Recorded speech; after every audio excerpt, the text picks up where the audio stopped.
Parmi les grandes actualités de ce mardi, au cœur de l'Intelligent Club, les résultats de la session 2025 de l'examen du BEPC.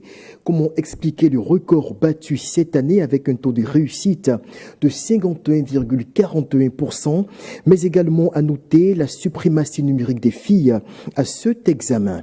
Ensuite, nous ferons un focus sur la mort de ce jeune adolescent de 14 ans tué dans le quartier de Yopougon à Abidjan. Merci à vous de nous rejoindre. On se retrouve juste après le jingle.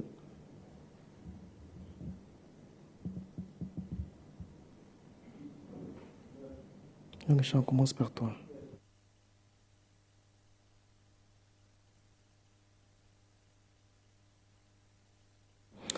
51,41%, c'est le taux de réussite à l'examen du BEPC pour la session 2025 en Côte d'Ivoire. Des chiffres assez remarquables au regard des statistiques des années précédentes.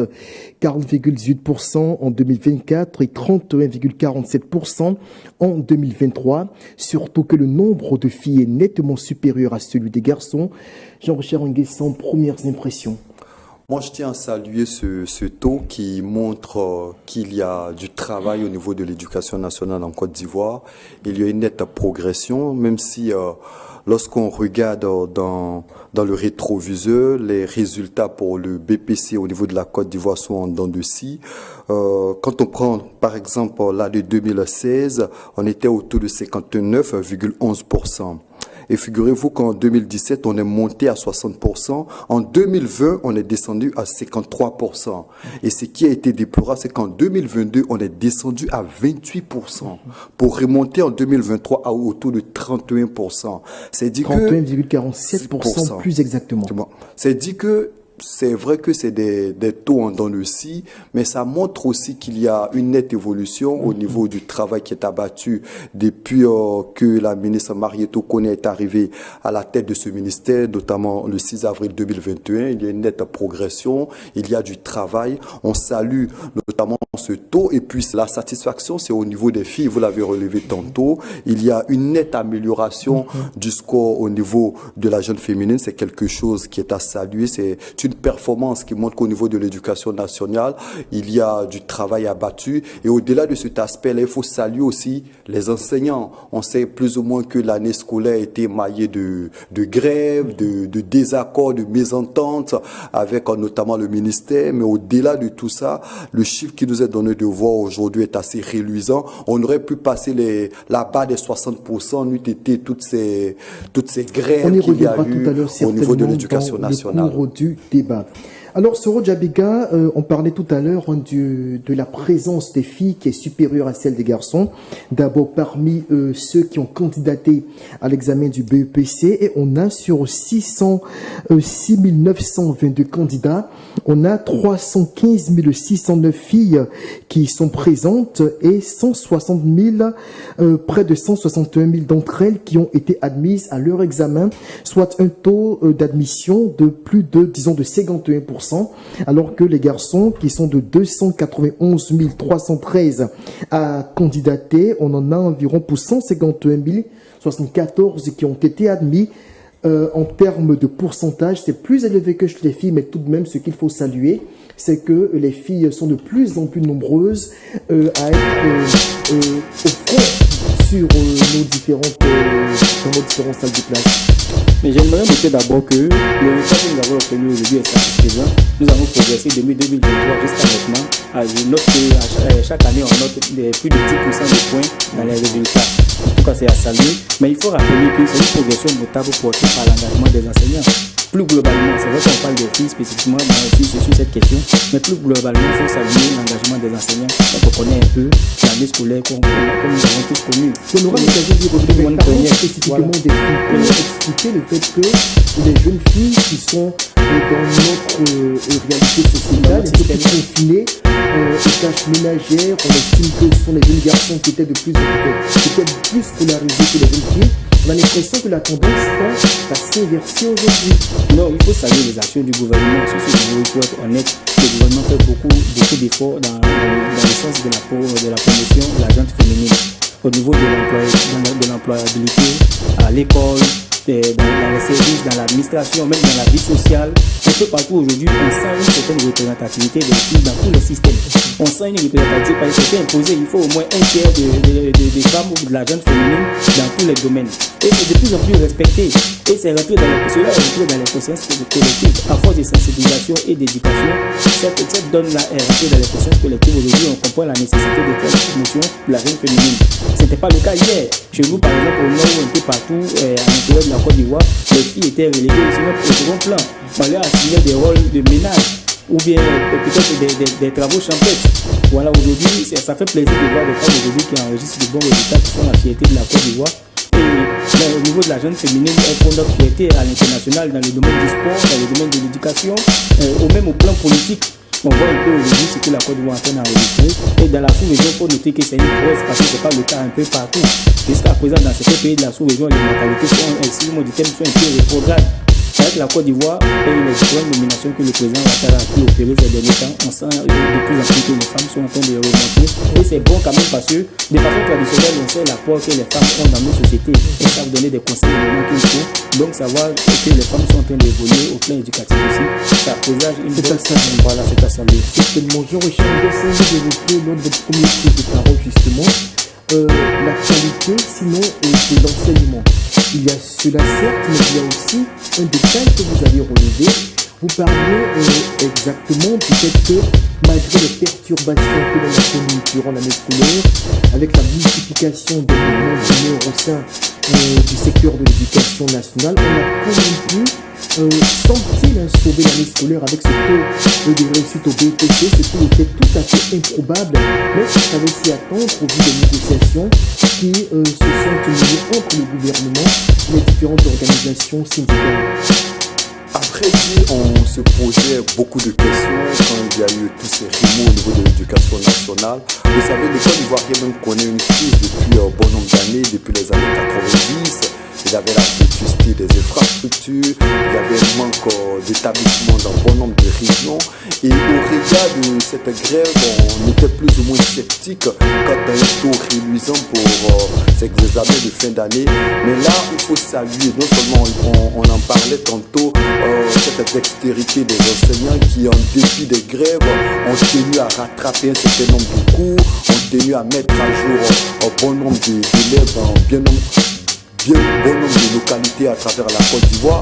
Et puis ce qu'il faut noter, Soro Diabiga parlait notamment de l'action gouvernementale. Il faut rappeler que depuis quelques années, c'est près de 15 lycées de jeunes filles qui ont été installés dans toute la Côte d'Ivoire.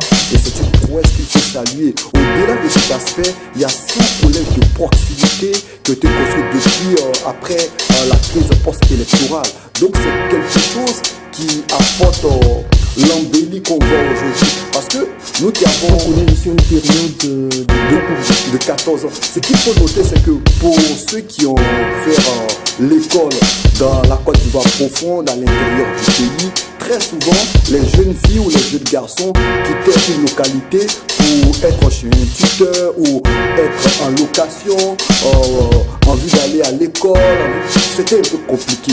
Alors que ces collèges de proximité aident en quelque sorte non seulement à l'éducation, c'est des établissements de proximité. Les jeunes filles n'ont plus à faire des déplacements. Aujourd'hui, le taux de grossesse en milieu scolaire a légèrement chuté. Donc je pense que tous ces aspects-là contribuent à la promotion non seulement de la jeune fille. Et ce qu'il faut ajouter également, c'est qu'aujourd'hui l'école est obligatoire. Jusqu'à l'âge de 16 ans, il y a cela quelques années, certains parents étaient réfractaires quand envoyaient leurs jeunes filles à l'école. Mais aujourd'hui, l'État te fait obligation d'envoyer la jeune fille à l'école sous peine d'amende. Et je pense que l'un et dans l'autre favorise ces résultats-là. Et puis la construction de ces lycées d'excellence, il y a cela quelques semaines, on a assisté à l'inauguration du lycée d'excellence pour jeunes filles dans la région de Cinématiani. Mon village plus précisément. Donc, je pense que tout cela contribue plus ou moins à ce résultat qu'on voit aujourd'hui. Soro Diabiga, vous parlez de votre village, c'est Montali, où un lycée de jeunes qui a été inauguré tout récemment, qui porte le nom de la première dame Dominique Ouattara. Alors, est-ce qu'on peut dire qu'aujourd'hui, les engagements ont été respectés, notamment de la part du corps enseignant, qui après tout ce que l'on a connu comme grève, s'était engagé à rattraper les horaires perdus lors de ces mouvements-là qui avaient comme à l'absence de nombreux enseignants des salles de classe. Aujourd'hui, les cours de rattrapage ont eu lieu. Les élèves ont pu reprendre justement du poids de la bête dans leur apprentissage. Et le résultat, il est là, il est devant nous. On a un taux de réussite qui est en légère hausse, sinon même en hausse significative par rapport à l'année 2024. Oui, il faut saluer la conscience professionnelle des enseignants. Ce n'était pas évident pendant le mois de mai et avril. Nous étions tous inquiets de savoir quelle serait l'issue des examens de fin d'année. Et avec ce résultat, on sent que les enseignants ont quand même fait des efforts. Ils ont vite fait de revenir sur les bancs, inviter des enfants à venir travailler, organiser des cours de rattrapage, des cours de renforcement. Et les enseignants ont fait des efforts quand même pour boucler les programmes d'année scolaire. Et aujourd'hui, le résultat qu'on voit démontre qu'ils ont respecté leur part, parce que cela fait suite aussi à des rencontres avec le ministère de l'Enseignement, voilà, pour une éventuelle sortie de crise. On ne peut pas dire que nous sommes sortis définitivement de la crise parce que le problème demeure, puisqu'ils n'ont pas encore eu satisfaction à leurs revendications.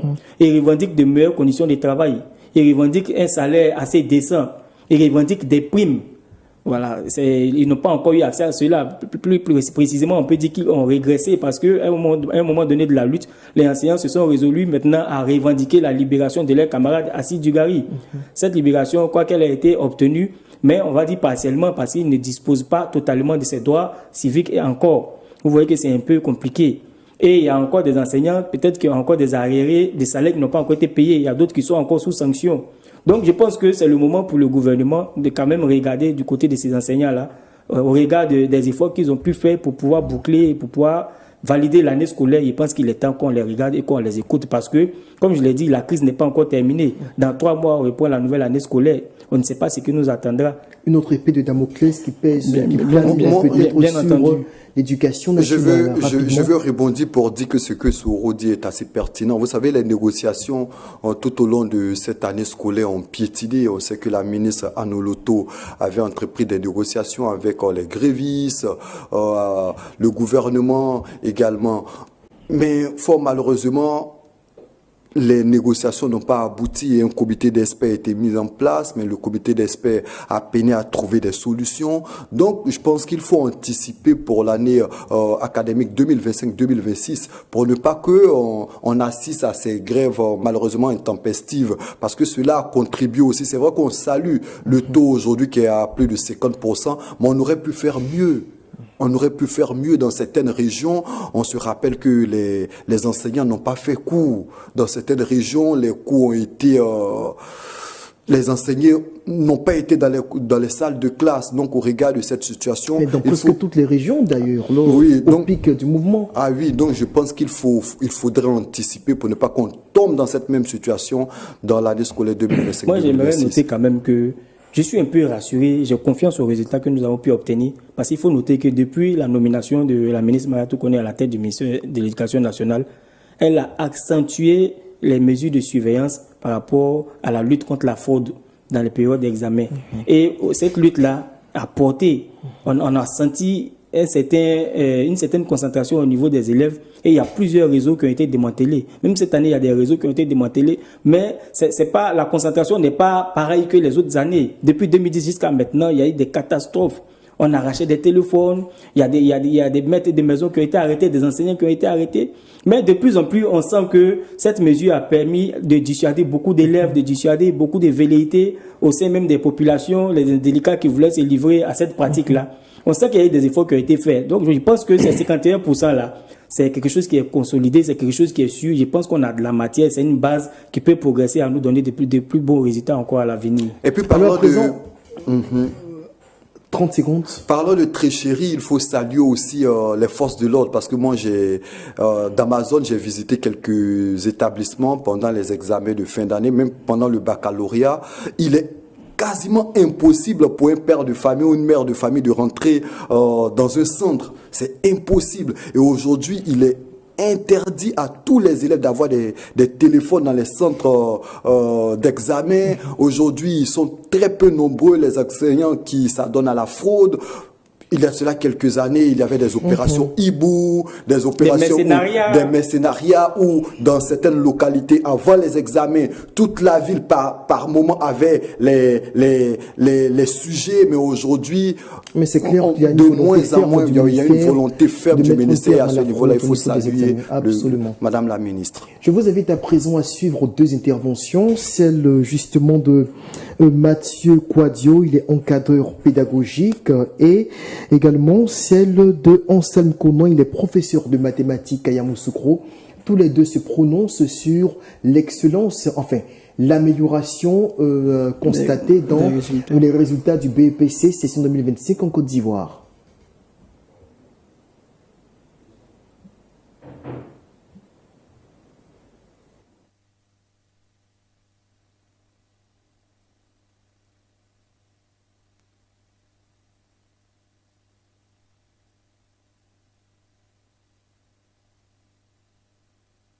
Les résultats des enfants qu'on a, je voudrais dire que la réussite scolaire, de façon générale, est tributaire de la qualité des enseignements donnés qui favorise cela.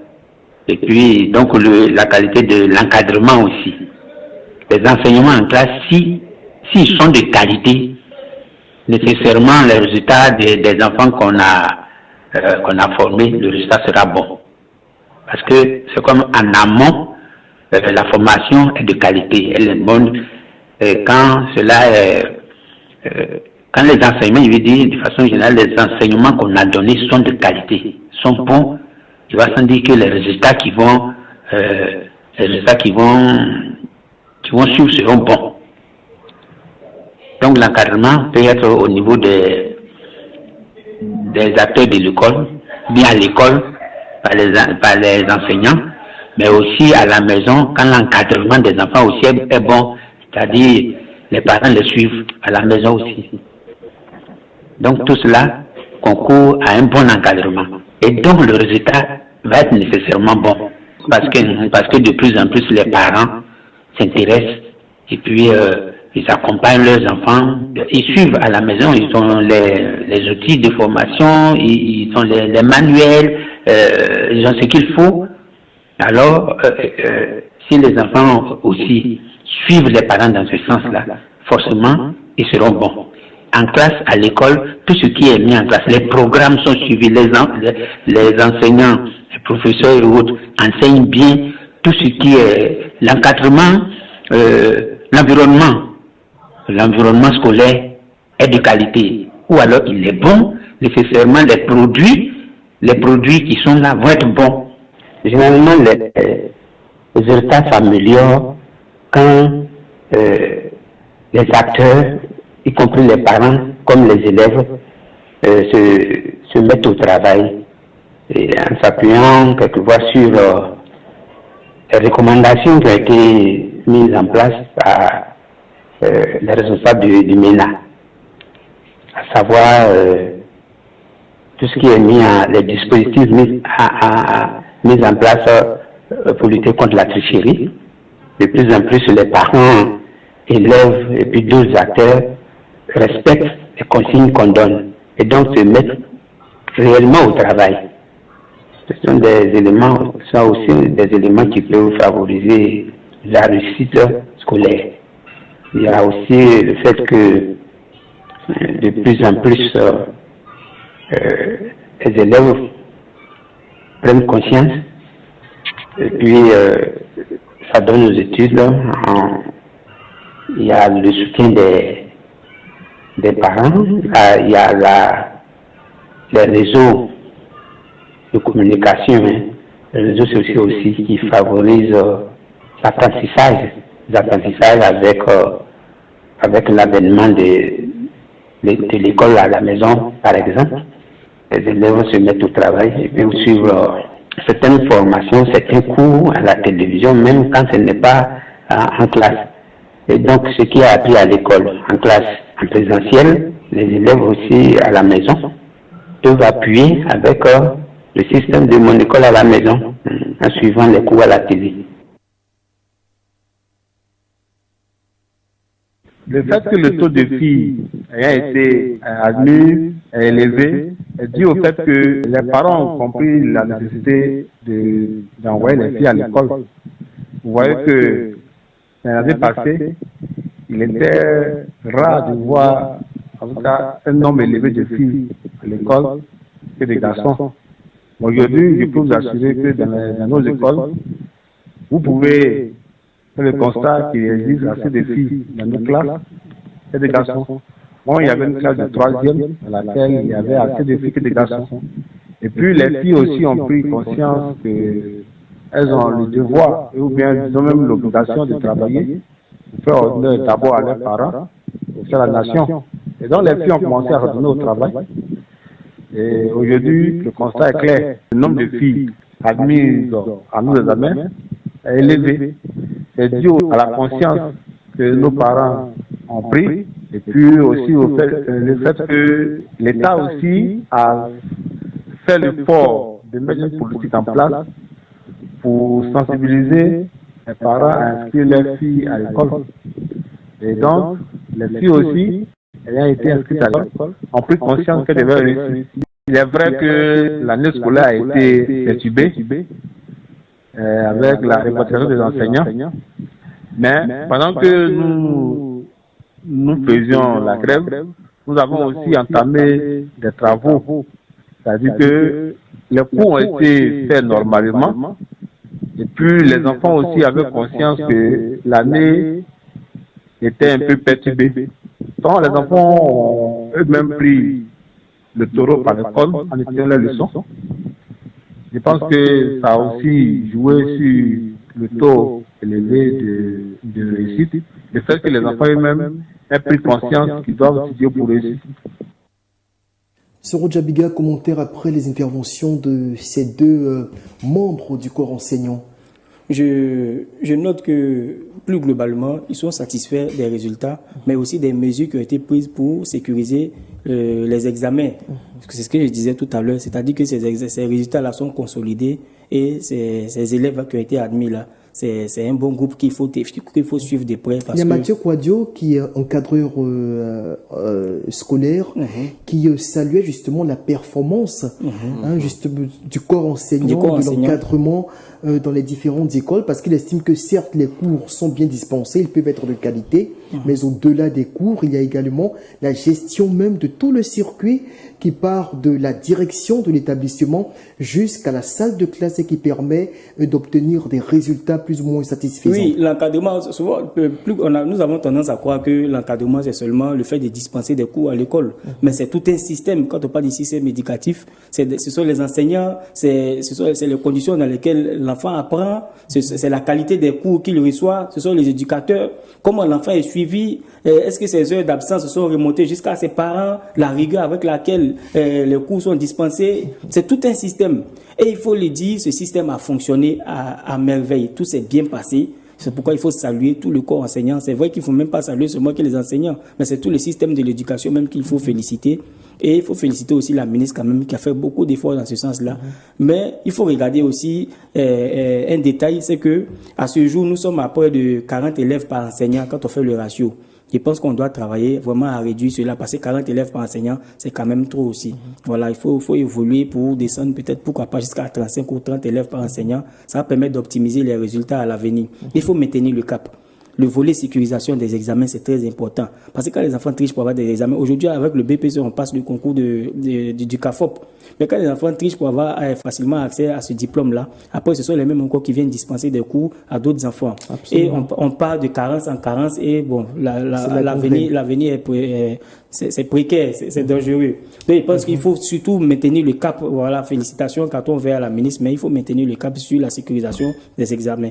Mais à ce niveau-là aussi, je veux rebondir pour dire que il y a un problème dans la répartition des enseignants aussi au niveau de la Côte d'Ivoire, parce qu'il nous a été donné de voir cette année sur les réseaux sociaux où même on a essayé de vérifier l'information où dans certaines régions de la Côte d'Ivoire, dans certains établissements, il n'y a pas de professeurs de mathématiques. Ou dans certaines localités, il y a déficit de professeurs de français, ou professeurs de SVT ou encore de sciences physiques. Un désert enseignant. Je pense qu'à ce niveau-là, il y a eu des efforts au niveau de l'éducation nationale, puisque je me rappelle qu'au mois de février, il y avait un test qui avait été lancé pour le recrutement de plusieurs milliers d'enseignants. Mais en dépit de ce fait-là, il y a un déficit d'enseignants dans la Côte d'Ivoire profonde. Et il faut qu'à ce niveau-là aussi, la Côte d'Ivoire essaie de régler ce problème, parce que nous qui sommes des pays en voie de développement, qui aspirons au développement, on ne peut pas comprendre qu'il y ait déficit d'enseignants de mathématiques. Et l'avenir, c'est quoi qu'on dise, c'est une matière charnière. C'est une matière charnière. Et malheureusement, ils sont nombreux, ces jeunes étudiants qui sont en physique-chimie ou en maths-info, qui estiment que l'enseignement n'apporte pas beaucoup, le salaire n'est pas assez consistant, et qui après... Figurez-vous qu'après quelques années de formation à l'école normale supérieure, à l'ENS, où l'État s'évertue à former des cadres pour demain, malheureusement, ces professeurs-là décèdent les collèges et lycées. Ils préfèrent soit s'expatrier ou rentrer dans d'autres métiers. Je pense qu'à ce niveau-là, il faut repenser aussi le système pour combler ces différents déficits. Et puis, j'aimerais ajouter quelque chose aussi. Face aux exigences, aux besoins du monde actuel, il faut penser à inculquer l'éducation à l'entrepreneuriat aux enfants. C'est vrai que ça fait partie des modules qu'on doit leur enseigner, mais quand on regarde la maquette de l'éducation nationale, ça n'en fait pas partie. Et on demande aux enseignants de le faire alors qu'ils ne sont pas formés à cela. L'éducation à l'entrepreneuriat, quand les enfants grandissent, ils ont ça en conscience, ça les rend plus responsables dès le début et ça influence aussi leur orientation. Parce que pour souvent, à partir de la troisième, déjà, les élèves ont des problèmes pour s'orienter, c'est très compliqué. Même au niveau de la terminale encore, les enfants ont tendance à mal s'orienter et après, ça a beaucoup d'incidences sur l'avenir de leurs études et de leur formation académique. À ce niveau-là même, on avait reçu, il y a cela quelques jours, Anno Goï qui nous parlait aussi de l'accès même à l'informatique, à l'outil informatique. Et à ce niveau-là aussi, il y a un déficit d'un bon nombre d'établissements. Combien d'établissements en Côte d'Ivoire disposent d'une médiathèque ou bien d'une salle d'informatique? Alors que c'est l'avenir de... Et malheureusement, à ce niveau-là, c'est vrai qu'aujourd'hui, on salit les résultats, mais notre système aussi doit anticiper parce que des défis majeurs se présentent devant nous. Il ne faut pas regarder seulement ces résultats-là et applaudir, mais il faut anticiper par rapport aux besoins qui s'annoncent pour nous dans les années, les décennies à venir. Certainement. Alors, parlons d'un tout autre sujet, et bien sûr, celui-ci, il est absolument tragique. Hier, tout le monde a été... submergé par la douleur lorsque les réseaux sociaux ont été envahis par la nouvelle du décès d'un jeune adolescent de 14 ans dans le quartier de Yopougon à Abidjan, tué suite à la bastonnade qui lui a été infligée par un policier qui lui aurait reproché le fait de l'avoir dérangé avec ses amis alors qu'il jouait sur le balcon, je crois, de l'immeuble d'habitation que le policier justement habitait. Alors c'est une scène vraiment tragique que personne n'aurait imaginé actuellement, d'autant plus que le climat social est assez surchauffé à l'approche des élections. C'est un fait véritablement tragique, Zoro Djabiga. On va d'abord suivre aussi, la réalisation nous le permet, le film du témoignage de la famille. La mère s'est prononcée, elle s'est adressée à la presse aujourd'hui, donc au lendemain du drame. Est-ce qu'on peut avoir les propos de la mère du jeune homme?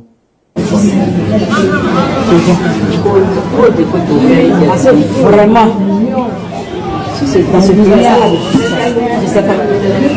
je ne sais pas quoi dire. Parce que vraiment hier, de cheveux.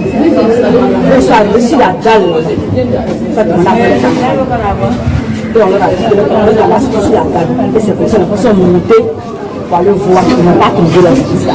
Le lait, on doit s'asseoir un peu pour l'attendre. Et c'est là l'assassin là, le criminel là, il est monté. Il est même au deuxième lieu, au troisième lieu, au quatrième. Il est en bas. Rêve de choses, c'est là il est. Il a pris matraque là. Il avait tiré les enfants. Et il a commencé à chiffonder des gars. Ok. Les trois ont fui. Ce Québec qui est resté là, il s'est caché. Et comme mon fils, Jean-Christ était en bas, il a dit, Québec ne descend pas de lui. Et Jean-Christ est monté pour aller voir Québec. Tu vois son ami est à terre. Il a commencé à l'interpeller. Kevin, il tape son ami ne veut pas. Et c'est là l'enfant voulait descendre. Monsieur l'a calé dans les escaliers. Tu ne descends pas, quand tu vas aller appeler tes parents, tu ne sais pas. Et c'est là que mon enfant, sinon, le fils du monsieur a tapé mon enfant, pas donné à son père. Et mon fils a donné un coup de poing. Et c'est là le journal a laissé les filles me dire, maman, Kevin veut mourir. Et c'est là que j'ai couru pour aller appeler mon voisin. Arrivé là-bas, il a bien cassé tes dagues. Tu t'aimes mon enfant. Moi, je vais monter, je vais bien casser l'enfant. Je vais monter. Je vais monter pour voir ce qu'il y a là-bas. Et je monte, on n'a pas mon enfant pour venir à l'escalier comme un mouton. Comme un mouton. Oui, tu vas tuer. Tu vas le tuer. J'ai passé. Et oui, c'est véritablement pénible de voir ce genre de scène, une mère qui est submergée par la douleur, qui est dépassée par ce qui vient de lui arriver, elle ne s'y attendait pas. L'enfant qui, Soro Djabega, on vient de l'apprendre, a réussi à son examen du BEPC, visiblement d'après les dernières informations, et qui malheureusement n'est pas là avec sa famille aujourd'hui pour savourer ce succès, ce qui est une double douleur. Oui, c'est pénible. On peut voir la tristesse sur le visage de ses parents, de ses proches, sa maman. Et nous avons vu aujourd'hui une vidéo qui a circulé sur les réseaux sociaux dans laquelle son père pleurait, mais ça fait pitié. Alors revenons justement sur les circonstances du drame. Jean-Christ, comme on l'appelle à la maison, et plus couramment le nom qui a été porté sur les réseaux sociaux, qui est Kevin, avait décidé d'aller jouer avec ses camarades au bas d'un immeuble. Je rappelle qu'il avait 14 ans. Donc ils vont jouer au bas de cet immeuble-là, et sur cet immeuble-là habite un agent de police. Et ce dernier trouve que ses enfants font trop de bruit qui le dérange. Donc il sort avec une matraque dans l'intention de les chasser. Malheureusement, tous arrivent à fuir, sauf Jean-Christ qui est resté sur le lieu, qui a été attrapé par l'homme. Et l'homme s'est mis à le battre. Il l'a violemment battu avec sa matraque, si bien que l'enfant a perdu connaissance. Et là, lui-même, qui a pris des paniques... Il s'est déchaîné sur l'enfant, mais c'est clair, parce qu'une matraque qui arrive à ôter la vie à quelqu'un, mais c'est quand même extraordinaire. Un instrument qu'on utilise peut-être pour mater la répression ou pour faire le service d'ordre, c'est ce qu'on prend, il prend pour mater un enfant au bas de son immeuble. Puis de panique, lui-même il prend l'enfant et l'envoie à l'hôpital, mais c'était trop tard, l'enfant est mort, l'enfant a cédé à ses coups. Et c'est dangereux. Et c'est un cas de flagrant abus. Une bavure policière. Une bavure policière, un cas flagrant d'abus d'autorité, parce qu'il est policier. Il est policier. Et cela nous amène à nous poser beaucoup de questions. Quelqu'un qui est censé nous protéger, c'est lui qui est devenu notre bourreau, c'est lui qui nous tue. Du coup, on se pose des questions sur la formation psychologique des agents de police. On cherche à savoir leur capacité à gérer des questions banales sans recours à la violence. Et il faut noter que ça pose la problématique d'un traumatisme collectif. Tout le monde a peur aujourd'hui. Déjà qu'on sort d'un traumatisme de la crise post-électorale, après 2011, en 2020, on a été encore traumatisé par le processus électoral. En 2025, nous avons encore peur de ce qui pourrait se passer avec tout ce qu'on sait. Et c'est un policier encore qui abuse de son autorité et qui se déchaîne avec toute sa force sur un enfant. Et après, on a vu un communiqué qui est passé sur la page de Police Secours, dans laquelle il est dit, et c'est pas Police Secours qui affirme, mais Police Secours dit que l'infirmier qui a reçu l'enfant dit qu'il y avait de légères égratignures sur lui. Et il y a un internaute du nom de Kevin qui s'est déchaîné également, qui a dénoncé cela, parce qu'il dit qu'il a été sur les lieux, il a pu voir l'enfant, il a vu le corps de l'enfant malheureusement, il avait le bras enflé, il avait le cou qui était carrément tordu, et il avait beaucoup de traces sur son corps, ce n'était pas une légère égratignure. On a eu l'impression que l'infirmier peut-être essayait de couvrir l'agent de police, mais en pareille situation, il faut dénoncer pour éviter que ça arrive à l'avenir. Voilà. Il faut saluer aussi quand même la mobilisation et la solidarité des internautes qui ont permis à ce que cela arrive. Je ne sais pas si vous allez nous donner l'occasion de le faire plus tard ou maintenant. Justement que cela soit dénoncé. Cela soit dénoncé, justement. On va parler des attentes plus tard, parce que les populations regardent nos autorités judiciaires. On aura l'occasion de le faire dans quelques minutes. Alors Jean-Charles Gaston, qu'est-ce qui peut s'être passé dans la tête de l'auteur du crime? C'est-à-dire, tu es dérangé dans ton sommeil, c'est vrai, peut-être que cela se répétait assez couramment. Mais là, tu arrives à mettre la main sur l'un de ces enfants-là, peut-être têtu, là encore accordons-lui le bénéfice du doute, mais au point de le matraquer, jusqu'à lui ôter la vie, jusqu'à le tuer, mais c'est quand même surprenant. Est-ce qu'il faisait peut-être lui-même face à un cas de dépression personnelle, mais qu'est-ce qui peut s'être passé dans sa tête? Franchement, c'est une question qu'on ne cessera pas de se poser. Avant tout propos, moi, je tiens à réaffirmer encore mes condoléances à cette famille. Vous savez, en pareille situation, cette famille essaie de regarder non seulement à la justice, pour voir les décisions que la justice va forcément prendre quand on sait que c'est un policier qui a commis malheureusement cette bavure. Et puis on se dit qu'il aurait pu, la colère est, comme on a tendance à le dire, mauvaise conseillère. Et puis en pareille situation, on sait que nous sommes dans les vacances scolaires, au bas, dans nos quartiers. La scène s'est passée à Zito, un quartier populaire à Yopougon, un quartier où les jeunes jouent très souvent au foot, au bas des immeubles. Et puis on est en période de vacances. Les jeunes gens sont très souvent à la maison, en train de s'amuser, en train de crier. Je pense que après, en tant que père de famille, en tant qu'autorité, il aurait pu ne pas forcément battre l'enfant avec une matraque. Il aurait pu mettre tout simplement en garde les enfants, mais c'est une situation déplorable et saura poser le problème de la justice, parce qu'aujourd'hui, tout le monde regarde à la justice. C'est un policier, qu'est-ce qu'il va se passer là? On a suivi des éléments où tout le quartier est sorti pour dire qu'il réclame justice. On attend de voir. Est-ce que cela justement ne cristallise pas quelque part l'attention de toute la population aujourd'hui, au-delà de celle de Yopougon, du quartier concerné, mais sur les agissements de la police ou des forces de sécurité dans les mois à venir? C'est-à-dire que même au cours d'une manifestation à caractère politique éventuellement, tout le monde serait amené à scruter la manière dont les forces de l'ordre seraient amenées à réprimer les manifestations. Est-ce qu'il y aura des excès, des bavures, tout ça? Est-ce que quelque part, cela ne met pas la police sous pression?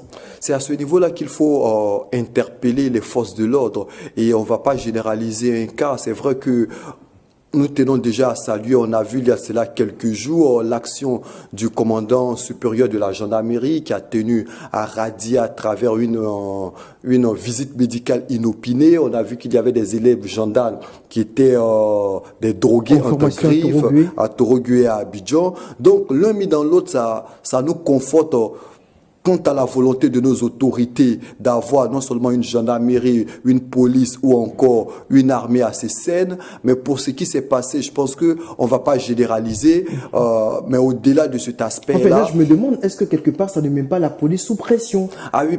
Parce qu'il faut se dire qu'éventuellement, en cas de débordement, si éventuellement un agent des forces de sécurité venait à mal se comporter, même à blesser à un certain niveau un citoyen pour quelque motif que ce soit, tout de suite on dirait, on n'hésiterait pas à faire le lien. C'est pourquoi à ce niveau-là, moi je pense que cette situation aussi va interpeller nos forces de l'ordre. Par moment, il ne faut pas se faire justice, ou il ne faut pas être dans l'abus d'autorité. Et là, c'est un abus d'autorité, c'est fort dommage. Il y a un jeune garçon qui est dans la fleur de l'âge, malheureusement, s'en est allé, alors qu'il est l'enfant unique de sa mère et de son père. Je pense que c'est une situation qui est très difficile. Alors, que dit la loi en cas de bavure policière en Côte d'Ivoire? Selon ce que nous avons comme détail sous nos yeux ici, la loi prévoit des poursuites judiciaires qui peuvent être déclenchées par le procureur de la République, devant qui les plaintes peuvent être les plaintes peuvent être adressées. Alors, en cas de poursuite, les actes de violence peuvent être perçus comme délit lorsqu'il s'agit de coups et blessures ou de crimes, par exemple torture et autres, selon la gravité des faits. Alors, les policiers reconnus coupables peuvent être condamnés à des peines de prison ou à des amendes selon la gravité de l'infraction. Ici, il s'agit de crimes, de mort d'homme. Donc cela va nettement au-delà de ce qu'on peut avoir comme coups et blessures. Simplement, là, puisque le jeune homme est tout simplement décédé, alors cela veut dire qu'on est en présence d'un crime. Un cas de flagrant délit. Alors l'on s'attend à ce que la peine qui pourrait être prononcée contre le policier incriminé pourrait donc être une peine de prison qui serait la plus lourde. Oui, les populations attendent une enquête rapide et transparente. Les populations attendent une sanction exemplaire en cas de culpabilité.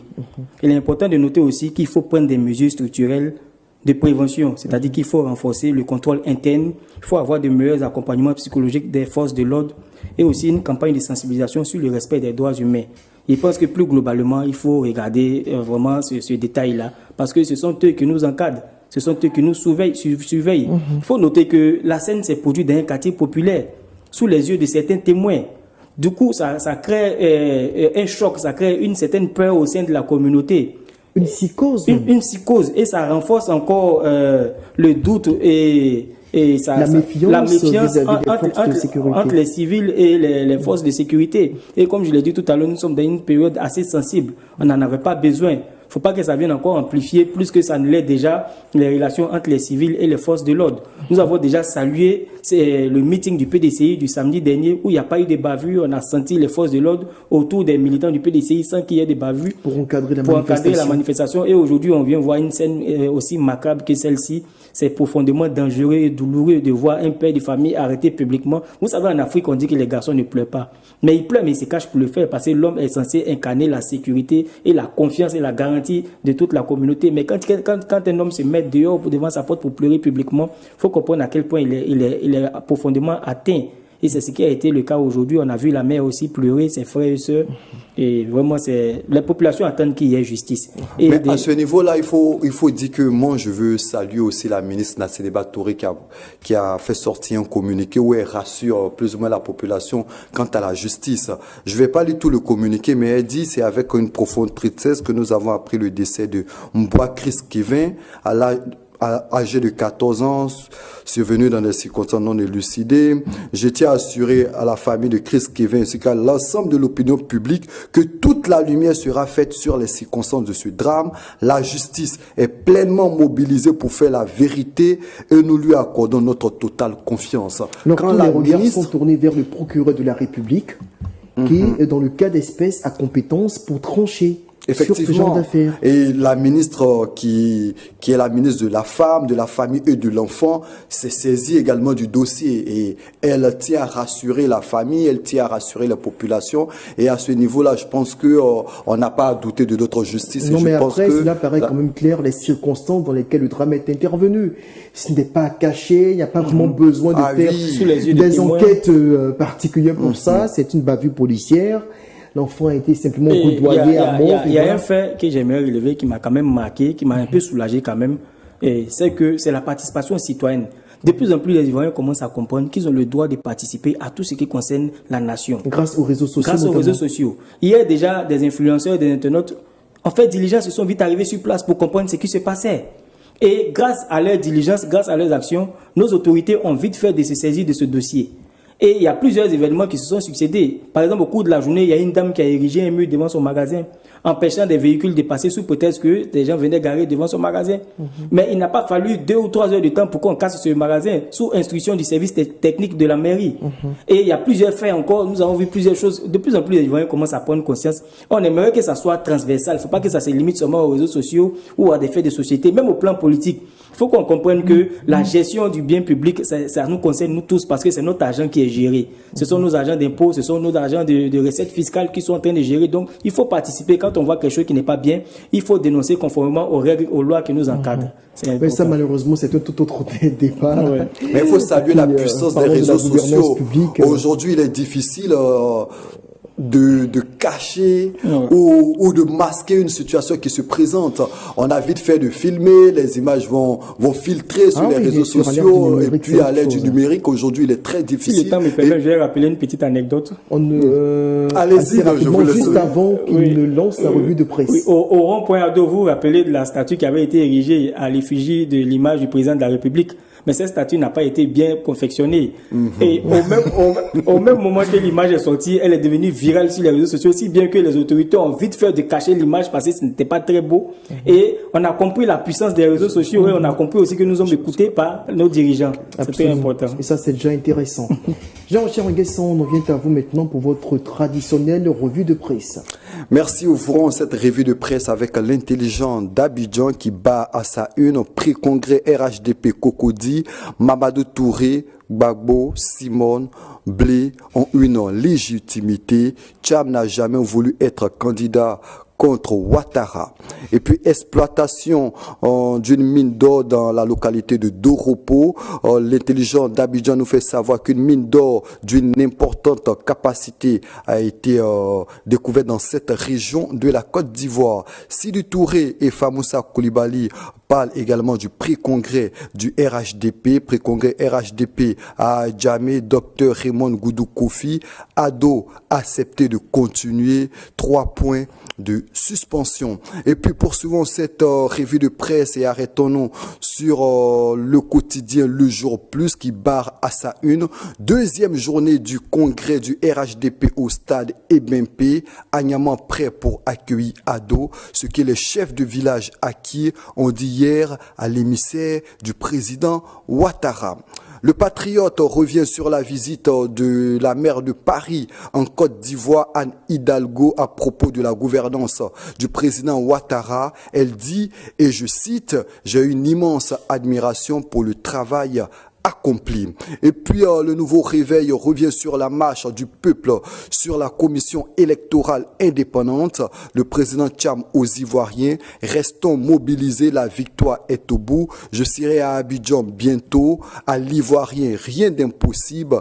Les messages importants du président du PDCI RDA. Le quotidien d'Abidjan revient sur la gigantesque marche des militants du PDCI RDA et barre à sa une grosse pression sur le régime d'Abidjan. L'Inter revient sur également la présidentielle à travers un entretien exclusif accordé à Geoffroy Julien Kwao, le politologue. Il dit, et je cite, « Le casting de la présidentielle reste illisible. Les Ivoiriens attendent de véritables programme de société. Fraternité Matin, on parle également de l'audience que le président Alassane Ouattara a accordée à la maire de Paris, Anne Hidalgo. C'est une chance de rencontrer une personnalité de cette envergure. Et puis, saison n'est plus toujours à la une de Fraternité Matin. La Sodexam précise, voici la prochaine période critique. Le sursaut revient sur des avoirs criminels, des véhicules de luxe saisis et vendus aux enchères à Abidjan, forte pression sur les criminels. Et puis terminons cette revue de presse avec Super Sport. Rennes, le cas de l'international ivoirien Seko Fofana divise. Et puis Cannes 2025 éliminé par la Tanzanie, la Guinée saisit le TAS, attendez le tribunal arbitral du sport. Jean Nguesso, merci pour votre revue de presse. Soro Djabiga, 1 minute quand même pour commenter. Si évidemment certains titres vous ont accroché. Oui, j'ai été accroché par 3 titres. D'abord, au sujet de la mine d'or qui a été découverte à Doropo. C'est le lieu d'interpeller nos autorités afin qu'ils prennent toutes les mesures de sécurité pour pouvoir sécuriser cette zone.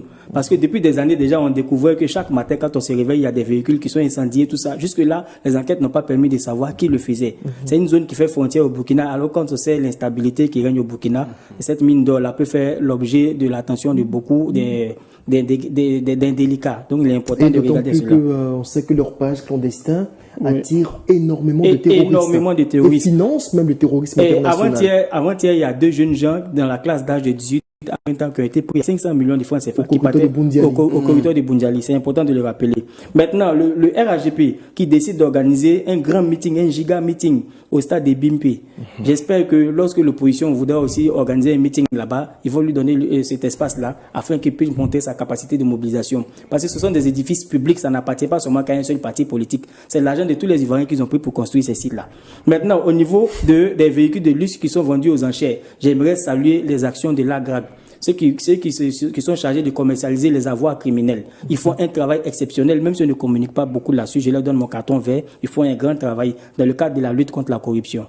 Merci bien sûr, Djabiga. Jean-Richard, vous voulez ajouter quelque chose? Moi, je veux juste rappeler le cas Seko Fofana qui divise notamment du côté de la Ligue 1 française. Il faut dire que Seko Fofana avait sublimé la Coupe d'Afrique des Nations remportée brillamment par la Côte d'Ivoire. Malheureusement, depuis qu'il a quitté les pétrodollars et qu'il est revenu dans le championnat de France, il a du mal à exprimer véritablement son talent. Il balbutie son football. Est-ce qu'il va rester notamment en France? Est-ce qu'il va rester à Rennes? Est-ce qu'il va retourner du côté de l'Arabie Saoudite. Ce sont des questions qui surviennent. Mais c'est dommage aussi pour la Côte d'Ivoire quand on sait que c'était un maillon essentiel dans le dispositif tactique et technique de l'entraîneur Faye MS. Vivement qu'il retrouve sa splendeur pour des lendemains plus ou moins enchanteurs pour l'équipe nationale de Côte d'Ivoire.